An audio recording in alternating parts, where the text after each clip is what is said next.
My name is Meeks. I am the director of the Center for Africana Studies and Associate Professor of History, and I want to thank all of you for coming here today, particularly those who have traveled, some from quite distances.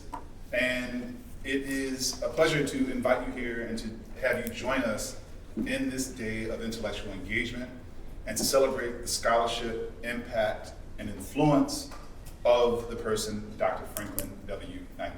When I accepted my current position, I looked more closely into the history of Black studies at Hopkins, and I repeatedly came across the name of Franklin Knight. And I had long known of his work. I had long knew of him as an intellectual. I had read The Caribbean, The Genesis of Fragmented Nationalism as a graduate student, and several of his anthologies, including The Modern Caribbean and Contemporary Caribbean Cultures and Societies in a Global Context, which I think for a number of people going into Caribbean history or interested in Caribbean history, these were instrumental texts.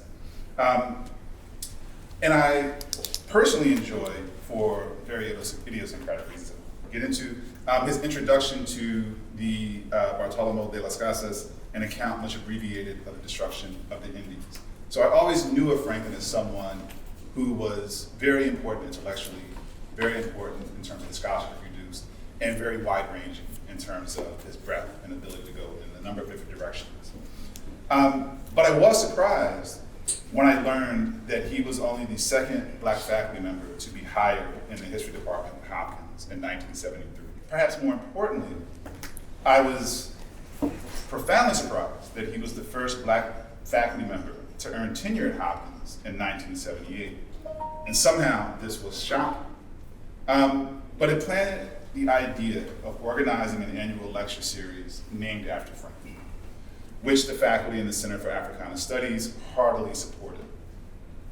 I will say more about the lecture later today, right before the keynote by Herman Bennett, who will be delivering the inaugural Franklin W. Knight lecture in Black Studies. But I had the idea of the annual named lecture, and I decided to write Franklin with a proposal. He agreed, if with the requisite degree of protest, and we began to move forward with the plan. Then, speaking with my colleague, Nathan Connolly, I learned, even more surprisingly, that when Franklin retired in 2014, Africana Studies had not properly recognized his time here, his work here, and it missed an opportunity to give him a proper send-off and recognition of his long service to Black studies at Hopkins and more generally. This I found shocking, though upon learning about the person who succeeded Franklin as director of Africana Studies, I began to understand why. And thankfully that person is no longer here. And like Voldemort will remain unnamed. But today's symposium, I think, rectifies that mistake. Hopefully it rectifies that mistake, and reflects a central feature, I would argue, of Black studies. If part of the goal of Black studies is an intellectual project, is to help transform the world, and in doing so, transform how we produce knowledge itself. It is an intellectual project that also demands we change how we engage one another, how we think together with our peers, our community, and those who we are comrades and allies with. We must also transform how we go about honoring one another, how we show our appreciation for those who have come before us, whether they came 4 decades ago or 4 years ago. To honor one another in this way is not to engage in a panegyric, it is to rethink ourselves in an important fashion. Yesterday, I teach a class on anti-Black racism and Black freedom struggles. And so I invited a colleague from political science and Africana Studies, Robbie Shilliam, to talk about Rastafari with my class. And one of the points that Robbie made, which seems important for us today, is that in the context of being enslaved and colonized and reduced to an implemented production, Africans and their descendants on provision grounds and maroon communities turned to themselves to rehumanize themselves. And this did not occur through an interpolation of Black people into the dominant order, but in finding and asserting the value in themselves, finding in one another the resources with which to confront the world around them. And it reminded me of the Sermon in the Clearing in Toni Morrison's Beloved, when Baby Suggs implores those around her, quote, "In this place here we flesh that weeps, laughs, flesh that dances on bare feet and grass. Love it hard. Love your heart, for this is the prize." One way Black Studies implores us in this direction is through the deep engagement and reflection on the work of those who have made it possible for us to do what we do, for us to love our minds and our hearts. Because it is such engagement, reflection, such forms of honoring that we rehumanize ourselves by drawing on a rich intellectual tradition, especially when that tradition has refused to operate neatly within disciplinary confines and by the dictates and orientations of scholarly knowledge that we have inherited. What better way then to transform how we choose to honor one another than to do so in a way that allows those we are honoring to talk back to us, argue with us, laugh with us, perhaps dance with us, and depending on what we say, commune with us. In other words, I fully expect that the Q&A will involve a lot of Franklin saying what we got right. But when I first reached out to Ben Vincent about this celebration, and I asked if he had names of people who I might invite, he gave me a list of names. But then the Omicron surge delayed the process. After the new year, I spoke with my colleague Sasha Turner in the history department, who agreed to help put this together, and she gave even more names. And I think it's a testament to Franklinite the person that everyone that I reached out to, if they could, they came. And in two particular cases, Barry Hickman, who was unable to be here because his flight was canceled, instantly brought his ticket from Australia and his wife's ticket and was planning to stay for a few days, but it was canceled, so we couldn't. Patrick Bryan in Jamaica, I thought he wasn't gonna respond, and then 3 weeks later, he was like, "Oh, I don't have a visa, I don't have a passport, I'll get on it." Unfortunately, he was unable to get the visa, in time to be here, so they send their regrets. But I think it's a testament to Franklinite that people were willing to do that kind of thing, as well as to come in very short order. Because of the surge, you were all invited January, February. Herman instantly agreed to get the lecture. And I think that is a testament to who he is and the kind of debt we owe him intellectually. Now, understanding a little bit about Franklin and his protest about naming the lecture, I decided we would wait until we had everything in place before letting him know we were putting this on. And I said, I think it would be quite odd if we're having an event in your honor and you aren't there. It was the easiest arm twisting I've ever had to do. He hadn't agreed, and I think this is going to be a great day of reflection and engagement. I do want to note those who have helped put this on, the generous support of the Department of History, the Program in Race, Immigration, and Citizenship, Latin America in a Globalizing World, the Krieger School Dean's Office, the Office of the Provost, and the Office of the President, and the Office of Communications who produced the program. I also want to thank Kenita Tavares, the Office Administrator for the Center of Africana Studies, as well as Lisa Enders, the Department Administrator in the Department of History, and Sharia Imran, a graduate student in Race, Immigration, and Citizenship, for his help in designing the flyers that were used in our social media advertisements. And I also want to thank the graduate and undergraduate students who will be helping us out today. And so with that, we will begin the panel. I'm going to do brief introductions, and then we'll turn it over to them.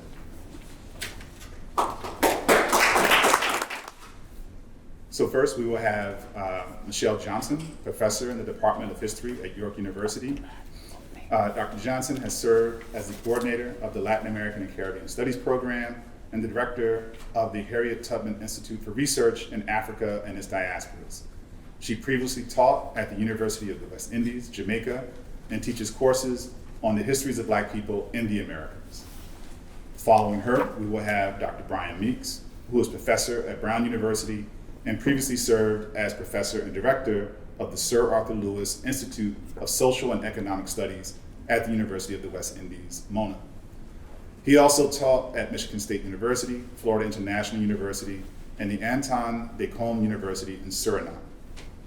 And then finally we will have Blanca Silvestrini, who received her PhD in Latin American history at SUNY Albany and did postgraduate work at Harvard. After teaching at the University of Puerto Rico, she completed a law degree and JSM from Stanford University. She's taught at the University of Puerto Rico, Piedras, for over 2 decades, and her work addresses Caribbean social history, the labor movement, women in work, and the study of social changes in the transition to a modern society. Thanks again for inviting me to participate in today's events, which mark and celebrate the scholarship of Franklin W. Knight. Thank you to my fellow celebrants, some of whom have journeyed from afar for this occasion.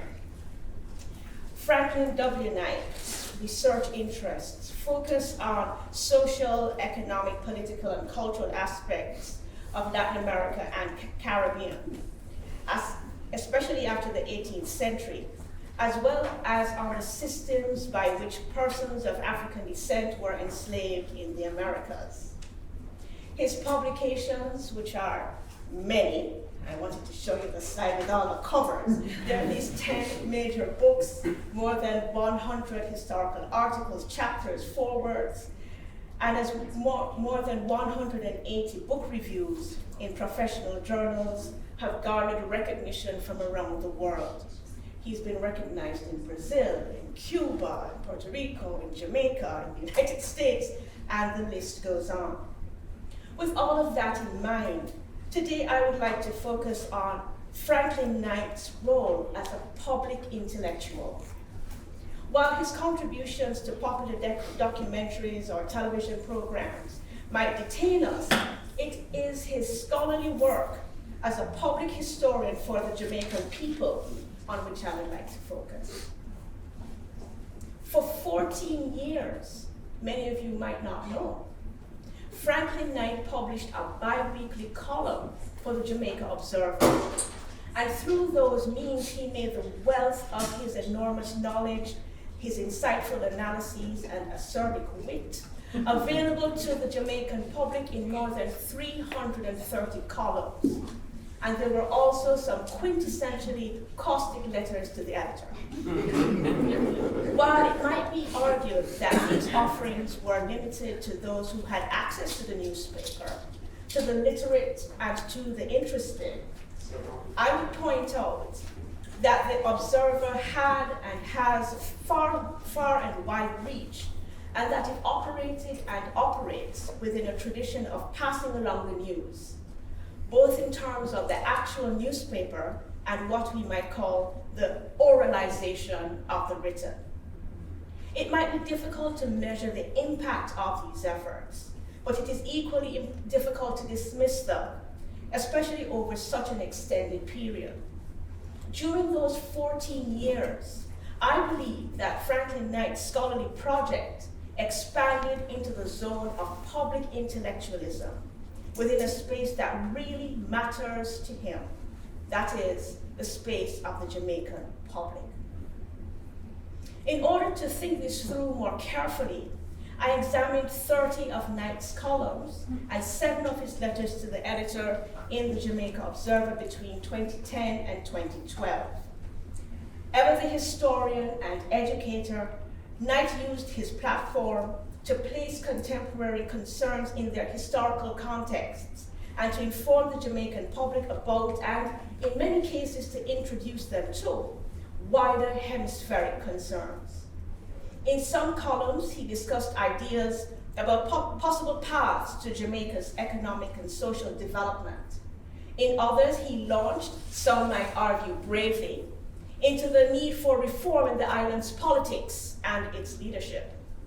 For today, I will focus on Knight's engagement with the Jamaican public on topics of Caribbean history. In a 2011 column called Reviewing Caribbean History, Knight discussed the developments in the field, starting with stating that, quote, the prevailing notions that Africa and Africans have no history independent of European accounts are no longer sustainable. He continued, with records of more than 23,000 slave ships between 1600 and 1870, conventional ideas about the African slave trade have also been drastically overhauled.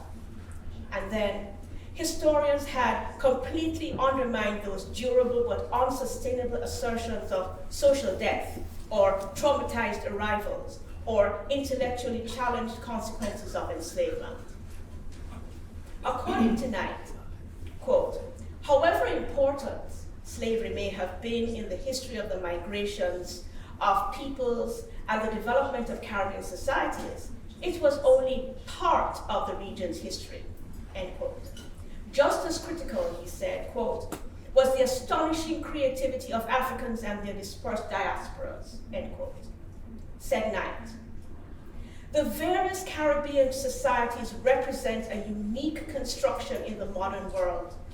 The indigenous populations were culturally shattered, demographically decimated, and replaced by an artificial construct that combined biologically all the intrusive newcomers from Europe and Africa and later Asia, along with local inhabitants in an unprecedented socio-political setting, the American Plantation Society, end quote.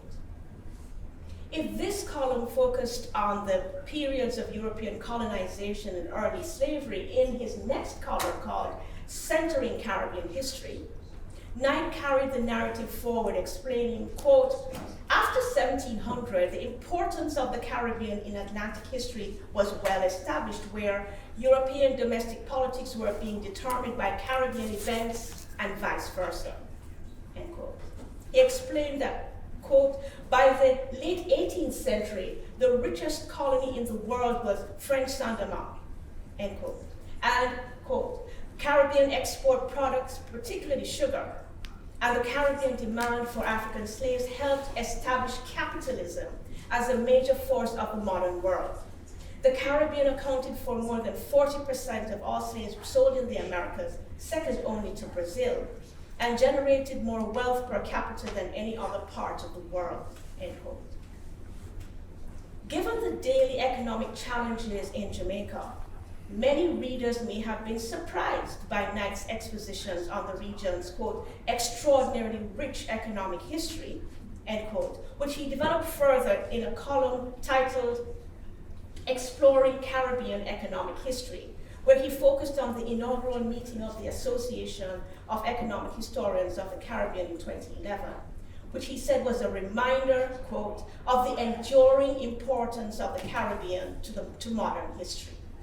In addition to his discussions of the region's economic contributions to modernity, in his columns, Knight regularly offered information about the ways in which, quote, the Caribbean and the Americas greatly expanded the scope of European and world food crops, influenced European languages, and deeply affected world culture, end quote. He pointed to areas such as cuisine, music, dance, literature. Said Knight, quote, the Caribbean should not be regarded as merely an appendage of the American mainland, or an exotic destination for those seeking sun and sea and sand, rest and relaxation, end quote. In addition to the region's economic and sociocultural impact, Knight informed the Observer's readers that, quote, the Caribbean produced two, the Haitian and the Cuban, of the 7 great revolutions in the history of the modern world, and played a role in 3 more, the US, the French, and the Mexican. Those great revolutions cannot be fully understood without looking closely at their Caribbean connections, end quote. In the case of the American Revolution, for example, he asserted that, quote, George Washington would probably not have prevailed had he not got the active help of Cubans who fought in the wars of independence, but more important, supplied the sugar and the flour and the military hardware necessary to keep alive the war effort in the last 6 difficult years, end quote. In 2011, recognizing the likely interest of his audience, Knight discussed the wide range of topics covered at the meeting of the Australian Association of Caribbean Studies, focusing on the Australian Aboriginal Progressive Association. Quote, the first organized political movement of Australian Aborigines in the mid to late 1920s, which may have had as many as 8,000 members scattered across Australia, and which was in regular correspondence with Marcus Garvey, who promised to visit Australia in 1924, end quote. However, this was not to be. Knight informed the audience, because, quote, Australia followed a notorious anti-Aborigine policy until 1970 that was designed to destroy native communities, exterminate the local population, and confiscate their land. And Knight, quote, and Garvey endured some perilous years, according to Knight, where he was, quote, sentenced to 5 years in jail in 1923 on trumped-up charges of mail fraud, and was deported to Jamaica in November 1927, end quote. Although he was not able to visit Australia, according to Knight, quote, Garvey was the most universally known individual of his day, end quote. For members of the Jamaican public, this was likely to have been both intriguing and gratifying. In another column in 2011, Knight used the 100th anniversary of Eric Williams' birthday to highlight the influence and impact of, quote, the distinguished scholar, statesman, and long-serving Prime Minister of Trinidad and Tobago, end quote. As he informed the Jamaican public, at one conference at Oxford University, scholars including Colin Palmer and Selwyn Ryan devoted sessions to discussions of the life, temperament, politics, and scholarly works of Eric Williams, including Capitalism and Slavery, which he informed the public appeared in 1944. Knight noted Williams's, quote, significant role in the development of modern Caribbean historiography, and argued that, quote, he catalyzed Caribbean historical scholarship. He also took the opportunity to outline Williams's main arguments for the public and quoted Barry Higman, who said, quote, Williams set out to unsettle and destroy the pillars of the old colonial order, not the least of all in its intellectual aspect. For him, history was a battleground on which imperialist politics struggles against nationalist politics, end quote. Knight concluded with the declaration, quote, truly, he was a rare individual, not only of Trinidad and Tobago, but also of the Caribbean and the entire world, end quote. If Franklin Knight was enthusiastic in his praise for historical figures like Eric Williams, who was a historian whose seminal scholarship he discussed, he was equally strident in offering his opinion in cases where Caribbean and Jamaican history were ignored or abused. When the Jamaican authorities sought to dismantle abandoned railway equipment in Port Antonio as so much junk, as we would say in Jamaica, as olaya, Knight supported the then mayor who tried to stop the destruction and declared that despite the work of, quote, outstanding historians of Jamaica, Jamaicans tend to demonstrate an inexcusable ignorance of their extremely rich history. And then he offered a history of the island's railroads starting in 1845 to 1992.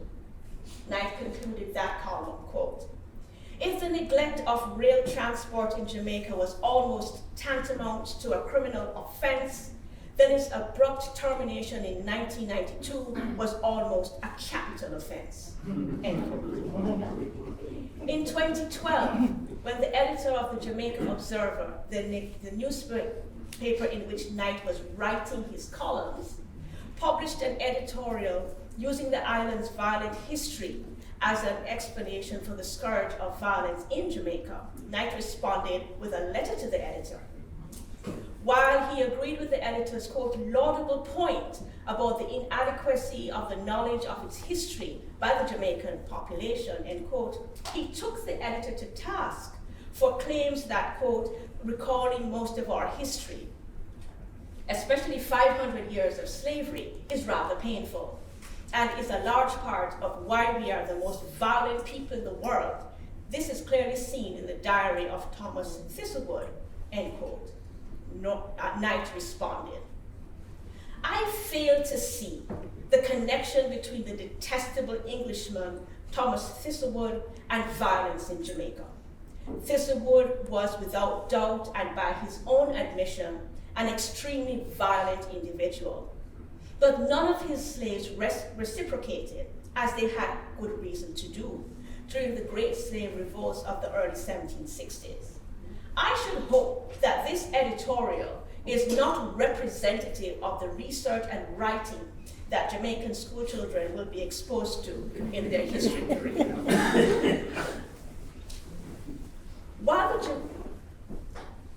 While the Jamaican authorities created, quote, a wall-sized mural in the departure lounge of the Norman Manley Airport in Kingston, representing what they said were 20 interesting facts about Jamaica, in June of 2012, Knight responded in a letter to the editor, quote, these facts may be interesting, all right, but not all the assertions are facts.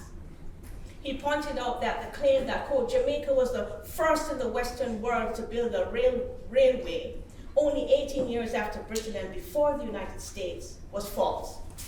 The assertion that, quote, apart from the United States, Jamaica is the country which has won the most Olympic and world medals was patently false. And he asked, how can one argue that Jamaica is the world's first commercial producer of rum when Mount Gay distilleries in Barbados have been making rum since 1667 and vending the product since 1703?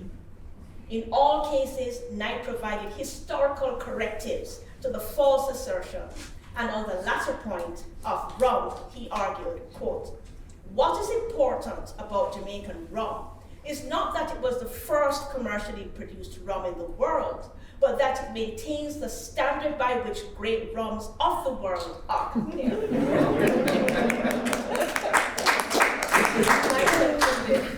The sad observation of these false facts is how falsity diminishes both the intrinsic interest and the importance of the assertions. Jamaica does not have to be first in everything. Shred of the misguided hyperbole, the assertions remain inherently interesting with the proper context. For a small country, Jamaica has a distinguished enough history that propels it into the top level of important countries anywhere in the world. Before we go plastering walls with self-promoting statements, we should ensure that we get the facts right. Never shy to offer an opinion, on these occasions, Knight offered responses that might have given pause to the responsible authorities and some mirth to the general public. Running through it all, however, was Knight's determination to offer knowledge, to operate as an educator in the public realm. After all, as he said, quote, Caribbean studies may be new, but the practice is relatively old, end quote.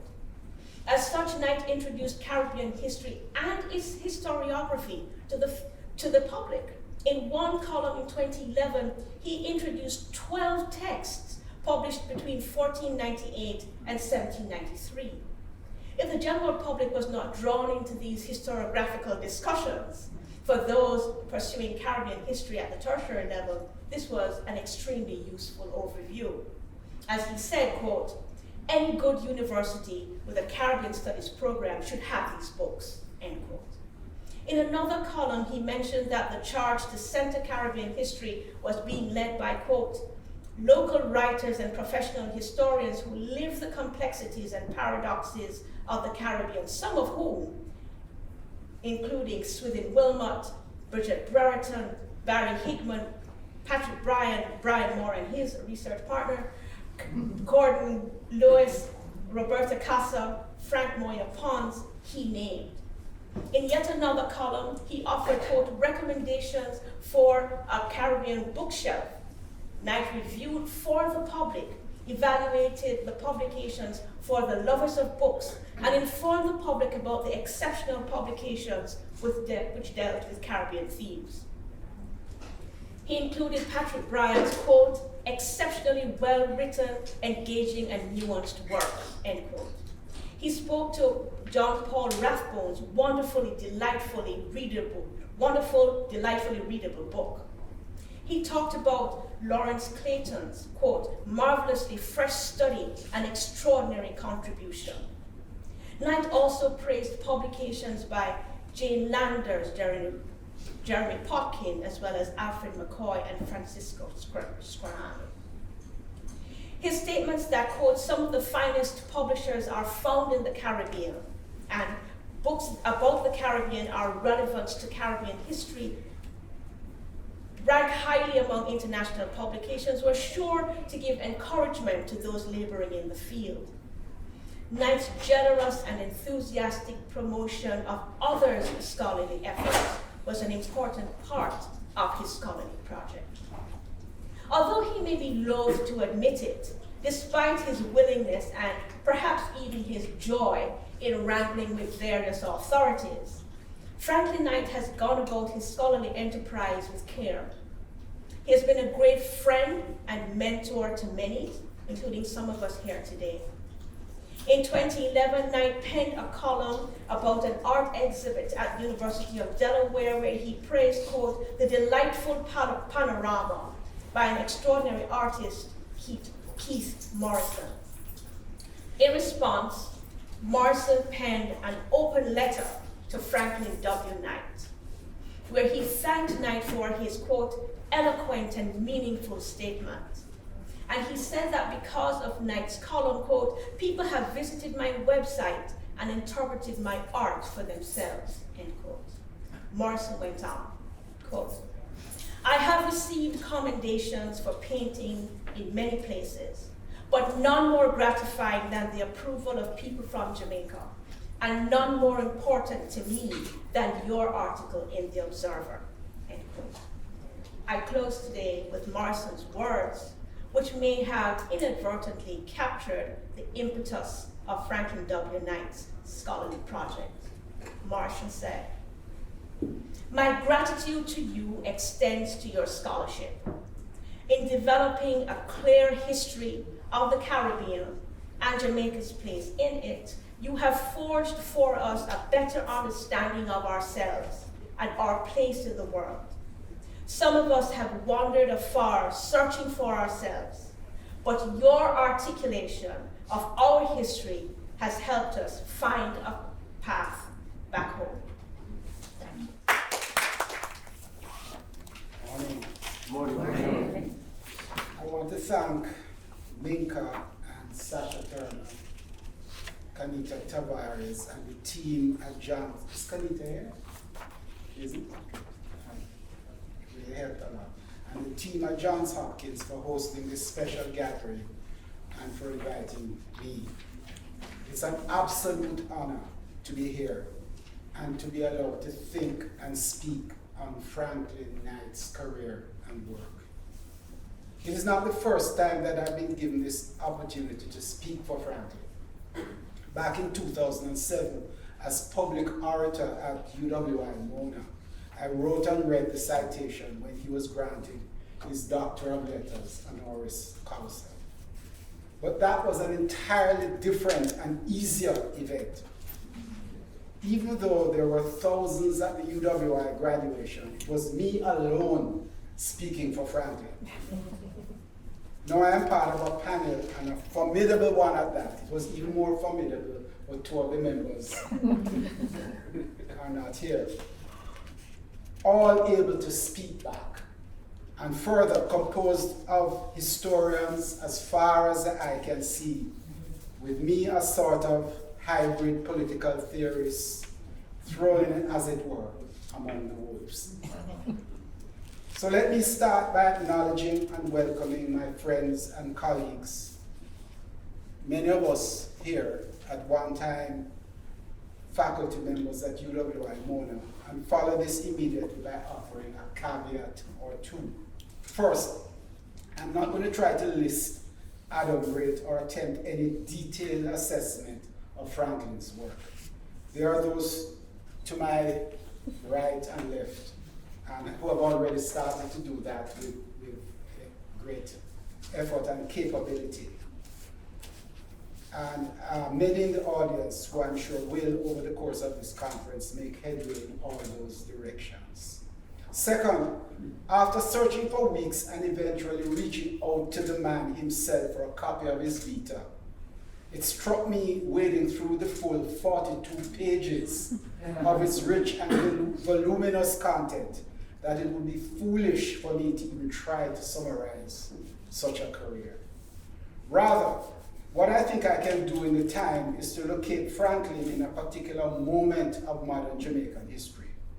Who was young Knight, and where can he be viewed in the zeitgeist of mid-20th century Jamaica? What were some of the main social and political currents? What, in other words, was the conjuncture that came to bear on his generation, and how might it have influenced his direction? All these, of course, are very tentative questions which can barely be posed, much less answered in the time. But let us, with significant trepidation, talk a little history. I've called my comments Young Franklin and His Times. Knight was born in 1942, 4 years after the Great Jamaican Labor Rebellion of 1938, which, along with similar upheavals across the Caribbean, witnessed the birth of modern trade unions, the rise of a nationalist movement, and signaled the beginning of the end of the long and fraught British colonial era. West Indian anti-colonialism, the generation that developed its own anti-colonial perspectives after the Second World War, initially coalesced around the notion of a West Indies Federation as the best vehicle for an independent future. For reasons that have been extensively debated, the Federation was born in 1958, barely began to breathe, then floundered and died in 1962. Jamaica voted in her referendum to leave and seek independence on her own, while Trinidad soon after, in Eric Williams's famous calculation, argued that 1 from 10 equals 0 and pulled out as well. At the moment the Federation folded, Franklin was, in my estimate, and he can correct me whether I've got the year wrong, a first-year student at the UCWI, University College of the West Indies at Mona. Thanks, Franklin. The dominant emotion among many students and faculty was one of disillusionment and despair. Most felt that single island independence would be less than viable, and that a project based on unity, shared history, and solidarities was the best hope for these small, vulnerable territories. This had now been decisively defeated. The University College of the West Indies had, of course, been at the heart of the pro-federalism debates. C.L.R. James had famously visited Mona in 1959, just in advance of Franklin's time there, and his popular series of lectures espousing ideas of a deep federation based on shared histories of social resistance and common cultures were rapturously received. The student body at Mona, then the only campus of the University College, constituted an unprecedented melange of Caribbean intellectual talent drawn from across the region. Some of the names of these undergrads, their paths yet to be fulfilled, suggest just how rich this pool was. Walter Rodney from British Guyana, respects Pat Rodney. Orlando Patterson, Norman Gervin, Erna Bradwell, and Franklin Knight from Jamaica. And among the faculty, the brilliant Elsa Govaya, again from British Guyana, Roy Augier from St. Lucia, and Lloyd Best, a young Trinidadian just arriving from Cambridge. The late Norman Gervin, Franklin's schoolmate from Calabar High School, that Black Baptist outpost on which more needs to be written, captures the moment in vivid detail. Quote Norman: I was a student on the Mona campus of the university, then University College of the West Indies, between 1959 and 1962. I remember it as a time of great excitement, tremendous ferment, and heated debates. Imagine what it was like to be in a Caribbean populated by the likes of Norman Manley, Eric Williams, Chelly Jagan, Grantley Adams, and C.L.R. James, Worrell and Garfield Sobers, the cricketers, Arthur Lewis, Vidya Naipaul, and Roger Mays, Fidel Castro, and Che Guevara, and the ghost of Marcus Garvey. Moreover, in a world populated by the likes of Nehru, Nasser, Nkrumah, and Nyerere, Tito, Sukarno, and Mao Zedong, unquote. The iconic names Gervin invokes embody the tenor of the times, the dream of third world solidarity and the hope for a prosperous, even glorious post-colonial future. But for the students at UCWI and many throughout Jamaica and the Caribbean, the federal defeat had already cast a daunting shadow over the independence movement. And beyond Long Mountain and the protected Mona Valley were other even more tempestuous currents. In 1960, Ronald Henry and his US-based compatriots, using the cover of his father Claudius's Rastafarian church, had sought to initiate a guerrilla insurgency directed against the colonial power, but also ironically against the local PNP government of Social Democrat Norman Manley. Noteworthy in the trial that followed was a series of letters written by Ronald, and especially one written in 1959 and directed to Fidel Castro within months of his taking power in Havana. In it, he expressed, quote, 100% support, unquote, for the Cuban Revolution, and called on Castro to take over Jamaica once his black revolutionaries had departed to make the real revolution in Africa. Henry's insurgency, somewhat fantastical in its conception and poorly executed, failed. And he and his closest allies were convicted and hung for treason. However, the existence of a black, Rastafarian-led pole of resistance to Jamaican Creole normativity, embodied in the new national motto, out of many, one people, persisted and was manifest again in 1963, when in the notorious Coral Gardens event, a police attack against Rastafarians led to the torturing and death of an undetermined number, as high by some estimates as 150 Rastafarians. That these sporadic acts of resistance were not epiphenomena of an essentially settled and inclusive Jamaica was soon evident in the music, the most well-known aspect of Jamaica's post-colonial popular culture. In West Kingston and South St. Andrew, Rastafarian Boro drums competed with Pukumina rhythms. But of particular interest was what was happening in East Kingston, where on the slopes leading up Long Mountain, the university is on the suburban side of Long Mountain, but the East Kingston ghetto is on the urban side of Long Mountain. And in Latin-influenced clubs with names like Adastra, Havana, and Copacabana, Cuban sounds competed with Boro and Mento and gave birth through outfits like Carlos Malcolm and the Afro-Jamaican rhythms and the Scatterlights to the hard-driving ska. Many of the titles of the Scatterlights' early recordings, like Beardsman Ska, Fidel Castro, Exodus, and Addis Ababa, bear testament to this growing concurrence of alienation with rejection of Creole normativity, alongside black redemption and revolution.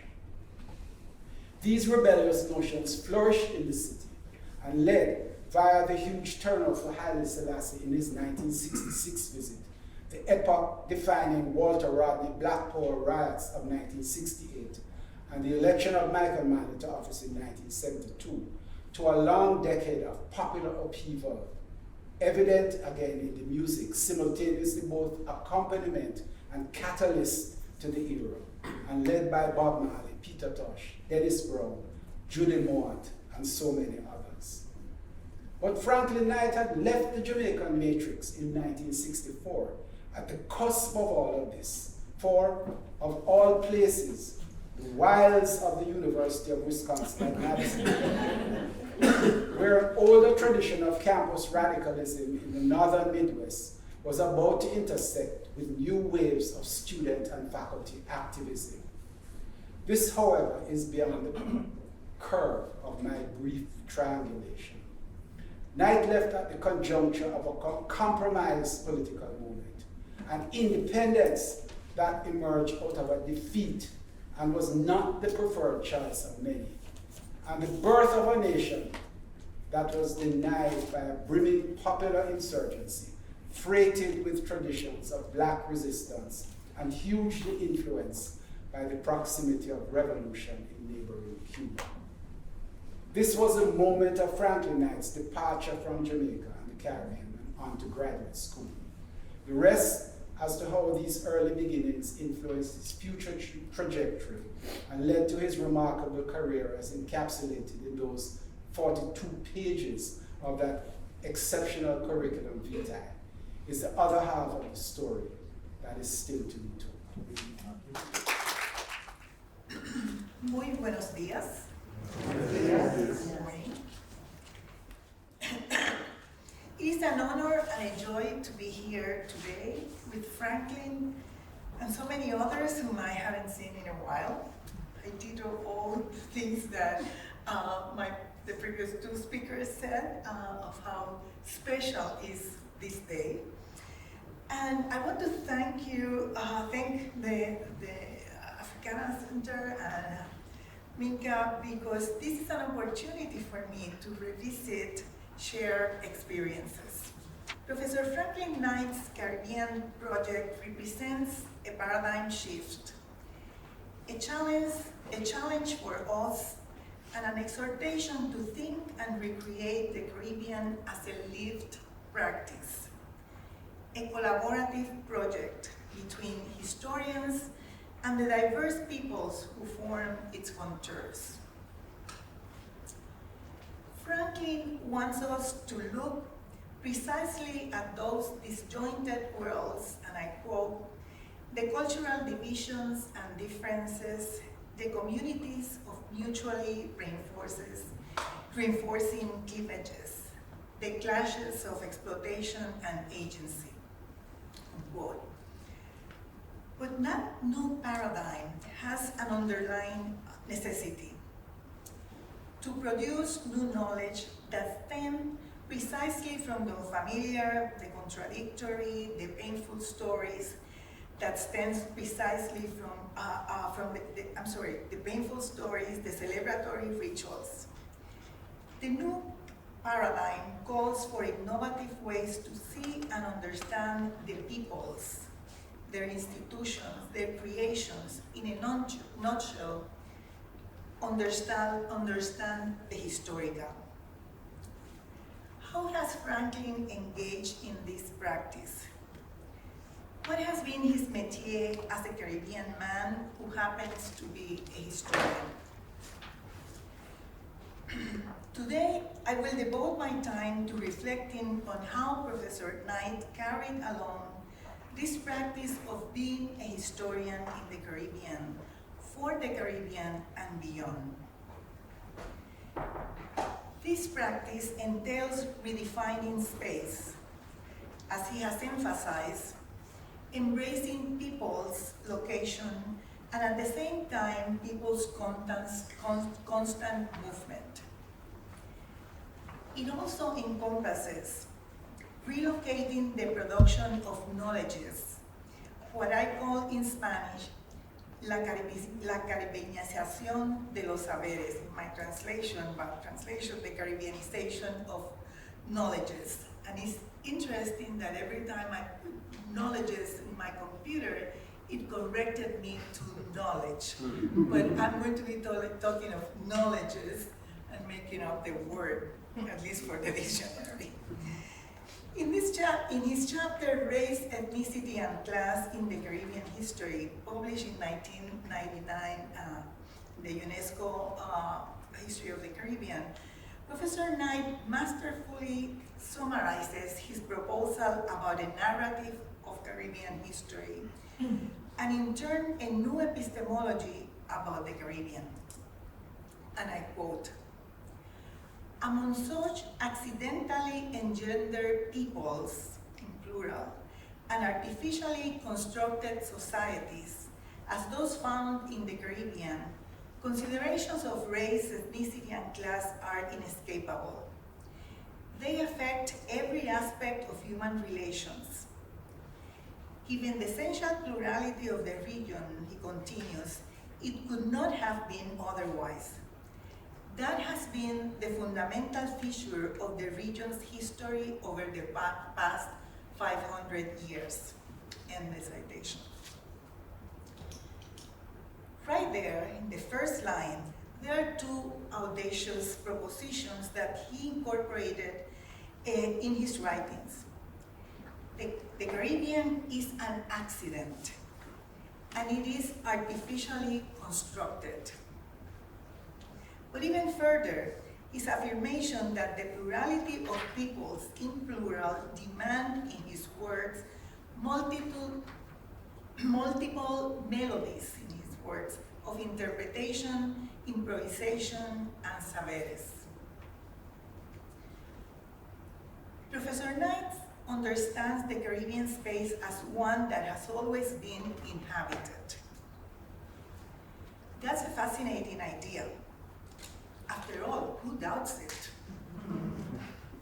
Historians doubted it in our narrow questions, exclusions, and conceptions of a history foreign to us as Caribbean peoples. When you think of the Caribbean as inhabited, you are forced to ask not only by whom, but how and why it has been inhabited.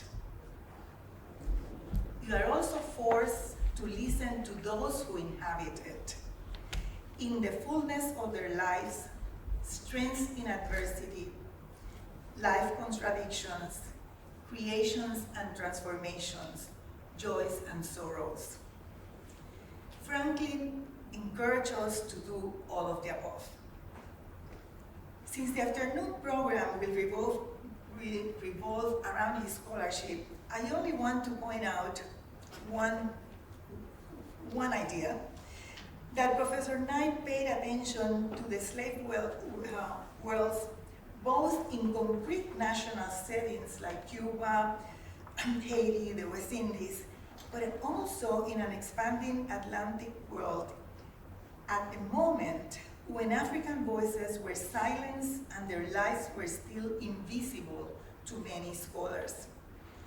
His first book, Slave Society in Cuba during the 19th Century, published in 1970, the date is important, was discussed beyond language barriers and motivated an emerging group of scholars to problematize slavery from a radically different perspective. In Puerto Rico, for example, it inspired historians to look at sugar production as an interpretive parameter stemming from within the Caribbean rather than the metropolitan powers. Soon afterwards, Professor Knight published The African Dimension of Latin American Societies, which again was a call to change parameters and look at the Atlantic much broader and deeper as we search for nuanced explanations of race relations in the Americas. In my view, the book, The Caribbean, The Genesis of a Fragmented Nationalism, the 3 editions, the first one in 1978, and again, the date is important, gave us one of Professor Knight's most valuable contributions. Catering on cultural and socio-economic processes rather than on political events, often in far lands, he forced us in his work to concentrate on the communalities in the context of the new world, and I quote, to change the metaphor that the history of the Caribbean was written merely as an act within a play. Here the act is the play, he said, the main event, unquote. The challenge was ahead, to keep working despite the difficulties of scattered primary sources, language limitations, and contending national viewpoints. The book also opened the door to a crucial debate.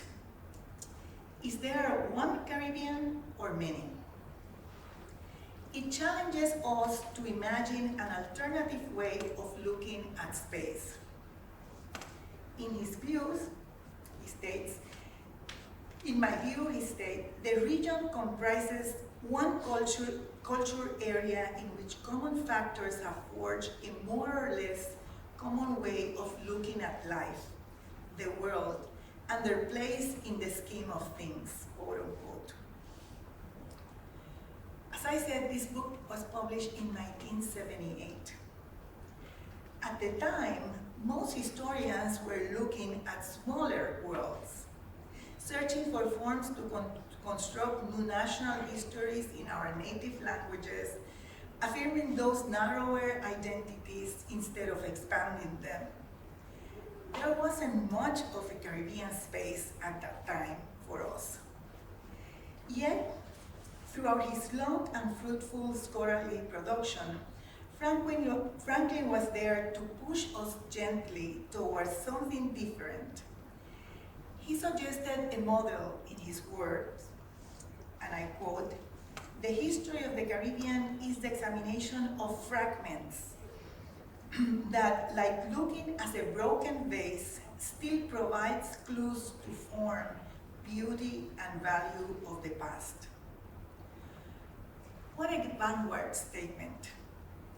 The idea of a fractal space, also shared by scholars like Edouard Glissant years later,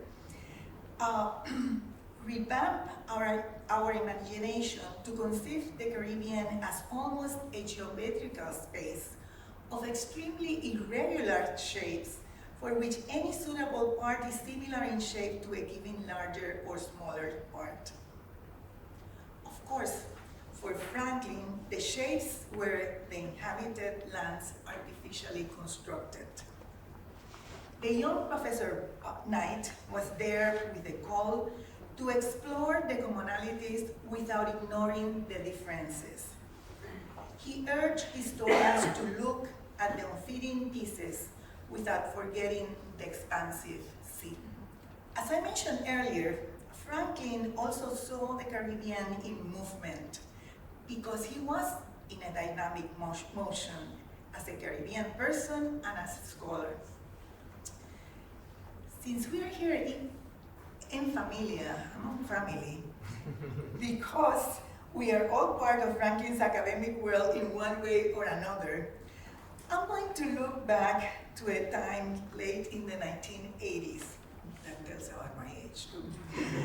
Some of us were strongly committed to a critical project, the UNESCO General History of the Caribbean. At that time, I was in charge of proposing an outline for Volume 5 on the 20th century and recruited Franklin to help me in a task beyond my comfort zone. Together, we framed the book's conceptualization based on the idea of movement. People moving from one place to the other, following the strictures of the new colonialisms and political and economic forces in the region. The idea was not new for us. We were tapping on another UNESCO project we had shared about inter-American migrations during the first half of the 20th century, following people's trails all over the Caribbean. And this is one of his contributions. Nonetheless, at that time, it was a daring proposition to question the then prevalent idea that the Caribbean comprised islands and a few territories in northern South America.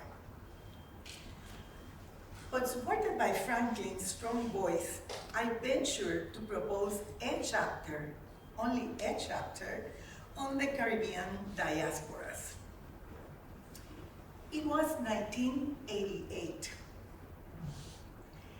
Sitting at the Oval Table with friends and colleagues, all preeminent historians, the world came apart.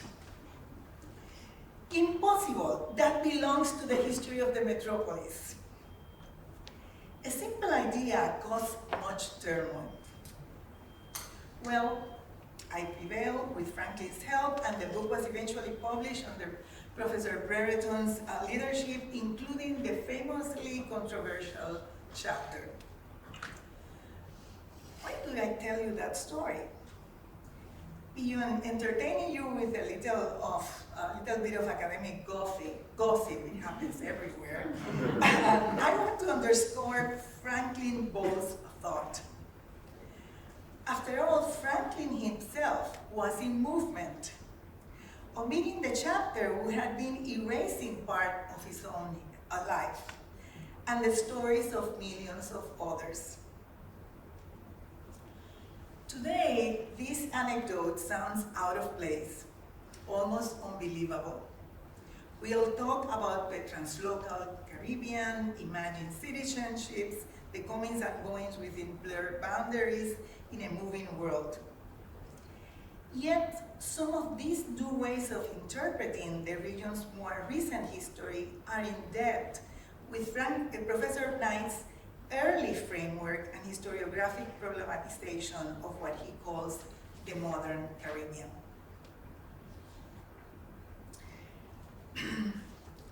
These academic interventions were all significant pieces of Franklin's project, but not the project in full. Professor Knight contributed tremendously to transforming our work as Caribbean historians through what I call later, earlier, the Caribbeanization of the saberes, the Caribbeanization of knowledges. His conception of the Caribbean tailored his project in at least three very concrete ways. First, one anchored on time inside the Caribbean, regardless of where he was at a particular moment. Second, one that incorporated not only historians, but a multitude of scholars, artists, writers, and many others. Lastly, one that respected and fostered the emergence of diverse approaches, themes, and interpretations, sometimes complementary, others contradictory, never a grand narrative, as part of the knowledges about the Caribbean. But Franklin has not carried on his work alone.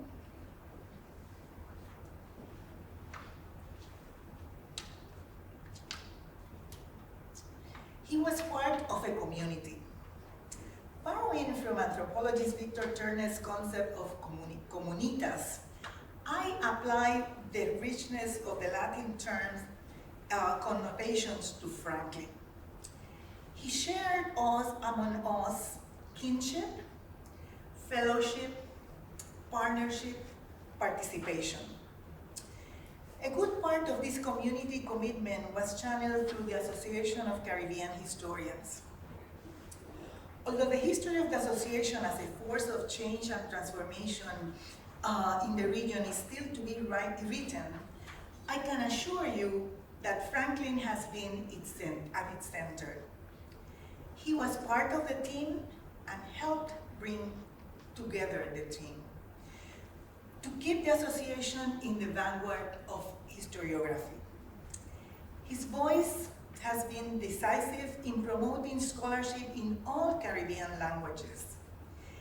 The publication in English of several of the Elsa Gobea Award books originally in Spanish is a living proof of his agency in promoting translation as an indispensable tool in expanding the Caribbean space. Franklin also Caribbeanized scholarship through mentorship.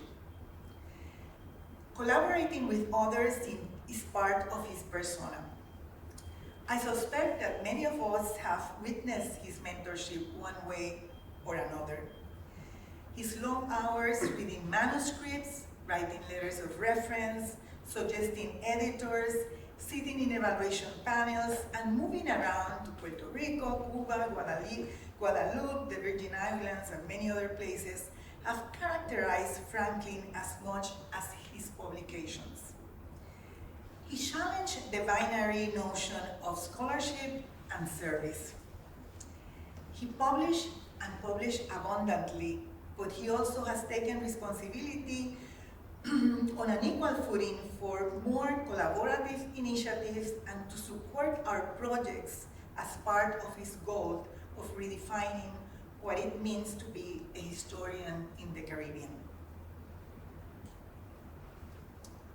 I started by pointing out that Professor Franklin Knight's Caribbean project is to think and recreate the region as a lived practice. Today we celebrate his enduring legacies, his abundant bibliography, his glance at new historical themes and new ways to look the older ones, and his unceasing support to those defining the fractal Caribbean space today. Franklin's lived practice has been his comunitas, a commitment to us because we share a space of study and share being historians of the Caribbean, with its rituals of passage and celebratory moments like today's symposium. After all, Franklin's project was and is to be in the Caribbean, simply to be, encountering what poet Derek Walcott so pungently calls, and I quote, our white country, the Caribbean Sea. That has been his mission, that has been his purpose, and that is worth celebrating today and always. Okay, so since we got a bit of a late start, I want to just open it up to engagement with the audience and the panelists. And in particular, if frankly you wanted to make any remarks to start us off. I don't know if it's really wise to challenge what these distinguished scholars have said about me. Sitting there, I didn't really recognize myself. It reminded me of an experience I once had. As a number of you know, I used to go to Cuba a lot until President Trump decided that that wasn't a good idea. But I have a good Cuban friend, Miguel Barlet. He's a sociologist and wrote this celebrated book of the autobiography of a runaway slave. And Miguel and I have a lot in common, apart from our scholarly background and interests. That I always told him that I didn't like that book at all. It was very popular, quoted everywhere in all sorts of languages. And I said, you know, this 100-year-old guy that you interviewed claimed to have participated in battles in Cuba from 1868 to 1898. There's nothing wrong with that. He was 100 years old, he had lived a long life, but how could he participate in battles all over Cuba, 44,000 square miles, and he's in a battle in Santiago at the same time he's in a battle in Las Villas? Just didn't seem plausible to me. But we could get over that because, like myself, Miguel was a great, fond food lover. So in the special period in Cuba, he would always, as soon as I landed, tell me about the hottest paladas where the Cuban political aristocracy ate. And so I had access to food that was much better than most Cubans ate. The other thing about the special period in Cuba was that, and I don't know why this was so, it was one of those periods of artistic flourishing in Cuba. So they had a lot, and it's part of public entertainment, a lot of exhibitions in the park. And so he would always take me to the latest exhibitions of art. And I remember once going down one of these, it was always in the sort of space between the avenues, and we're looking at this art, and there was a woman, a female artist, who had done some spectacularly brightly colored paintings. So Miguel drew me over to them and gave me this 15-minute exposition on what the red above the green means and the symbolism of all these. So the artist came and listened to him patiently. And when he was finished, he turned to her and said, am I right or not? And he'd given all this about the political and social thing, and she looked at him and said, muy interesante, pero a mí me gustan los colores. That is very interesting, but all I thought about was the colors which I like. So, that's my experience here listening to all these people. I can't believe it. I just can't believe that anyone would want to read columns. I don't even think I have in my CV the fact that I wrote for the Jamaica Observer Guardian for 14 years, because they were really not, in my view, profound articles. When I took the job, the editors told me, you can write about anything that you want to write about, and if it doesn't embarrass, if a lawyer says it doesn't embarrass the thing, we publish it. Actually, they only failed to publish one article I wrote, which was critical of the newspaper and the owner. And the editor said, it's a brilliant article. It's actually, I thought it was funny. The editor thought it was funny, but lawyers didn't think it was funny. Plus, since it implied the owner of the newspaper, he thought his job was in jeopardy. As it turned out, he lost his job anyhow. It didn't really matter. But what I tried to do there was, I would think about something which I thought would be interesting to the average reader. I was surprised that I would get letters from Trinidad, because it was carried in the Guardian as well, about some article that I had forgotten. I would think about it maybe over the weekend. I would always have one day in 4 hours in which I have to write and edit down to 1,000 words, which is my limit. And for 14 years, my record was not the quality or the content of what I said, but that I always submitted on time, which was not the same for all the others, apparently. I didn't think of myself as a public intellectual. It was a sort of joke, if in the 4 hours I didn't finish it, or sometimes actually it was too long, so I chop it into two, which is how being just publishing every 2 weeks allows you to relax sometimes, because I always had other things to do. Plus I had a family to take care of. Now they're taking care of me, but that shows that at least I did my job at the time I was supposed to do it. I appreciate all the insights brought to my work, and some of it, and Professor Meeks, I think, hits it on the spot, and I have written this about how I developed as an accidental historian.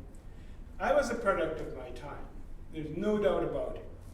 Had I come to maturity in the 50s in Jamaica, I would be more like Derek Walcott, because at that time I wanted to be a writer. I didn't have his other skills, but I thought I would write something and find a way that the public would pay for it. I didn't do something.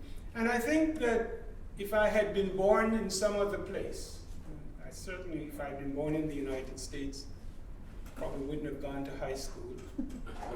Because the beauty about the late colonial period, and especially Jamaica, was that if you, from 1867 to about 1967, maybe, the Jamaican educational system was modeled after the British educational system after the Second Great Reform Act, which is to say that any kid who was deemed to be competent by a group of people was sent to a public school at the government's expense. I recall at that time in Jamaica, you had the mandatory 11+ exam that you could take between 10 and 12. And if you passed at the very high level of it, I think the top 10%, you could go to any school in the island that would accept you. If you passed the next quadrant or so, there was a level of schools. And then if you were below that, you had to go to your parish high school. And I was fortunate to go to a school at that time going through an enormous experiment, Calabar High School, a Baptist school, which had some extraordinary people, one of the best mathematicians in the British Empire, one of the best young writers of literature in the British Empire, people who thought and gave you the liberty to think. And, you know, my father paid virtually nothing for that. It was a boarding school, we were all there. But what was interesting about the period, and Brian knows a lot about this, was because it was a boarding school and because it was the 50s, we had lots of kids, we call them the exile kids, from Australia, from Venezuela, from Cuba, mainly from Latin America and countries in revolution at the time, whose fathers thought it was safer to send their kids to boarding school in Jamaica rather than have them shot on the streets in Havana or Caracas or wherever the revolution.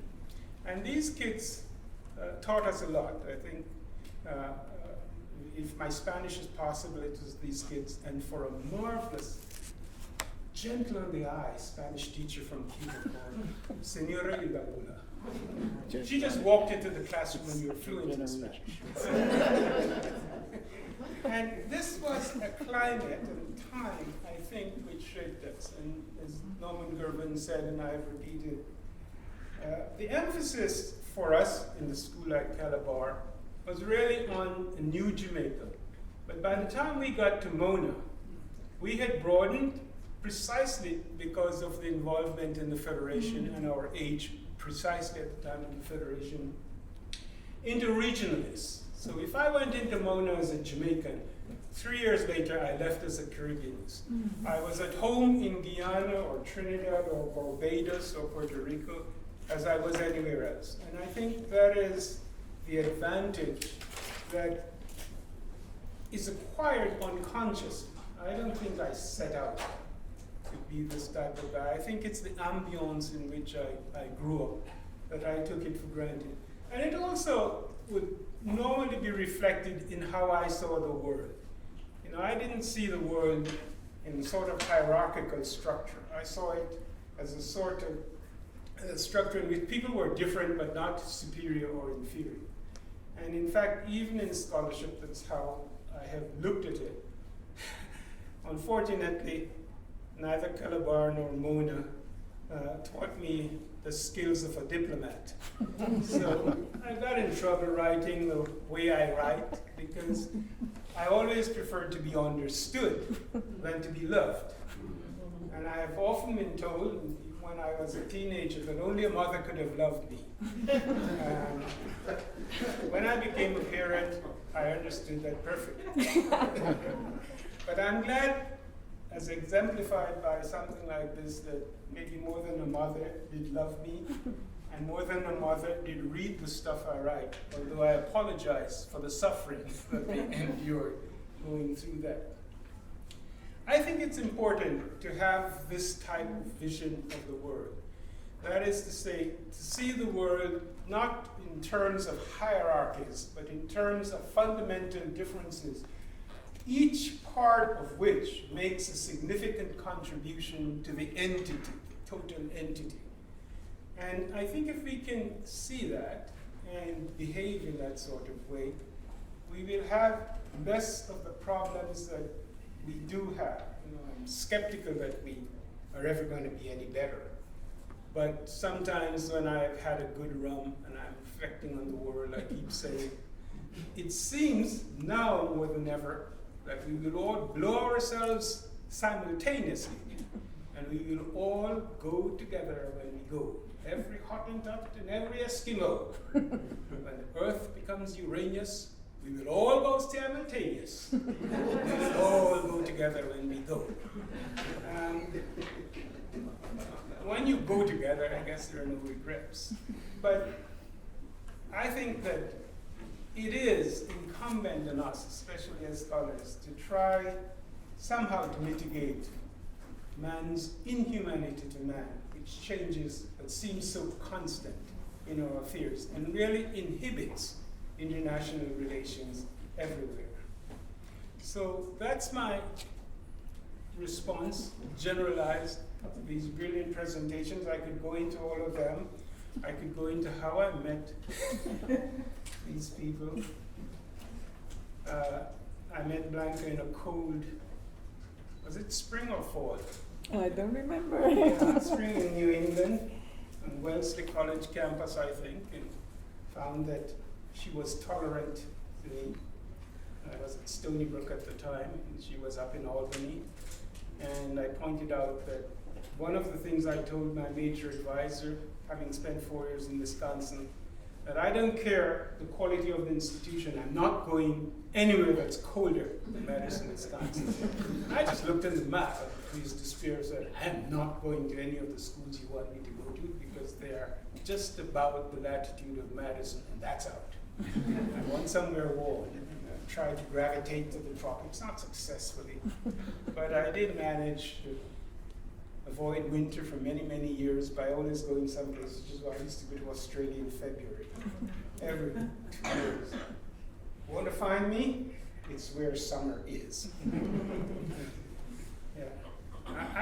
I could spend a long time talking about Brian Meeks' contribution, which is significant. I didn't have I'm too old. I'm surprised that Brian Meeks is still reading my stuff when he was a student. Because it's about that time if Patrick Bryan were here, he would have told you that I visited his class. And he asked the class, he says, this is Professor Franklin Knight, you've been reading his stuff. What do you think about him and his stuff?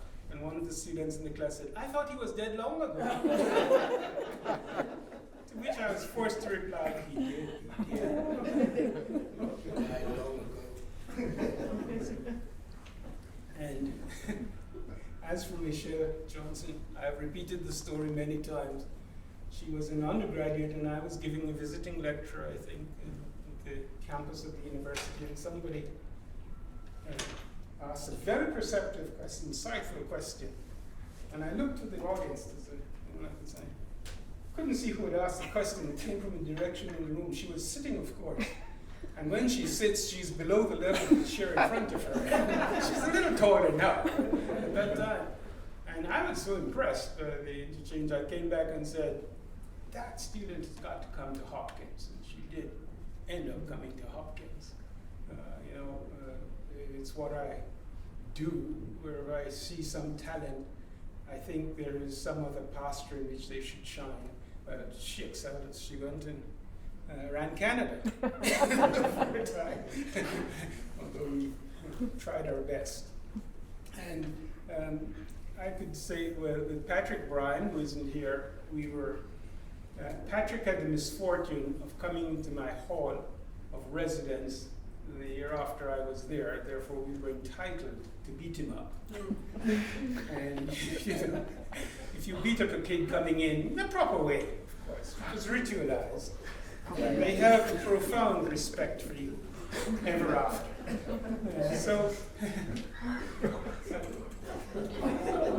I know now it's called abuse. When I was young, it was called love. Tough love. But it was.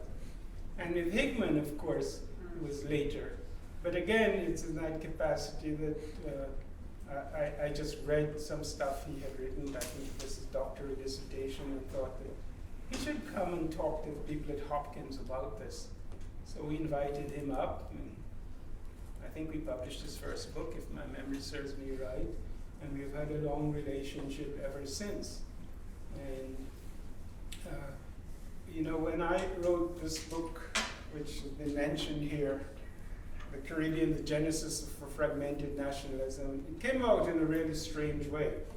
When people were a lot more civilized and tolerant than they are today, the American Historical Association used to have some great meetings, and all the publishers would have these great parties to which you were invited. You could plan not to pay for your meals for 3 days. You could strategically go between these things. And I was at one of these other parties when Sheldon Meyer, who was an editor at Oxford University Press, came to me and said, have you ever thought of writing a book on the Caribbean? He was then starting this Oxford series on Latin America and the Caribbean. And I said, no, I'm too busy now to do that. He said, you really should think about it. Come in. So I thought it was just too much drink and too much good food. So I went home, and next thing I do, I get a letter from Sheldon, want to come in, let's talk about it. So I went into New York, the office, over lunch, of course. In those days, you always could plan on going to a restaurant you couldn't afford when an editor invited you. Now, if you're brown bagging it, you're lucky. So he said, just think about it. Send me 3 or 4 pages what you would think of the Caribbean. And I never taught the Caribbean before. You know, I was teaching Mexico, Latin America, and all these sorts of comparative world history. So I sat down and thought for the first time, what is it about the Caribbean that from time to time I write and talk about that fascinates me? And what it is, of course, was to look at it with a different framework, not the political, military determination of change, but as constant change that's basic and fundamental in actually the relationship between people and production.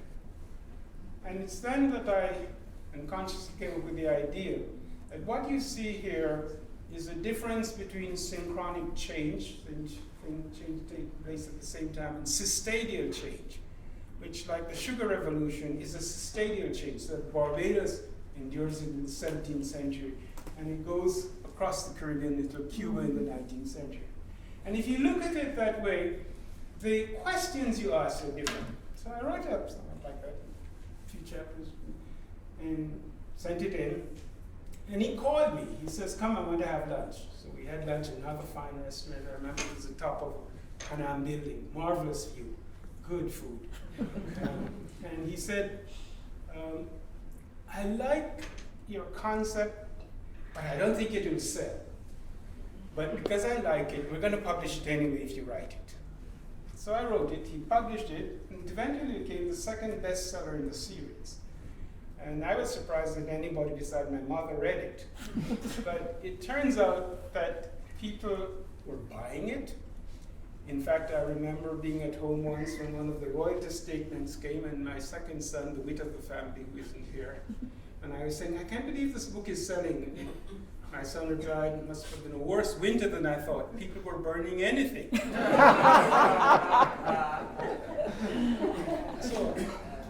But the point of the service is to say that I think that idea is even better done in Barry Hickman's General History of the Caribbean. And the reason I can say that is that Barry is not only a historian, he's a geographer.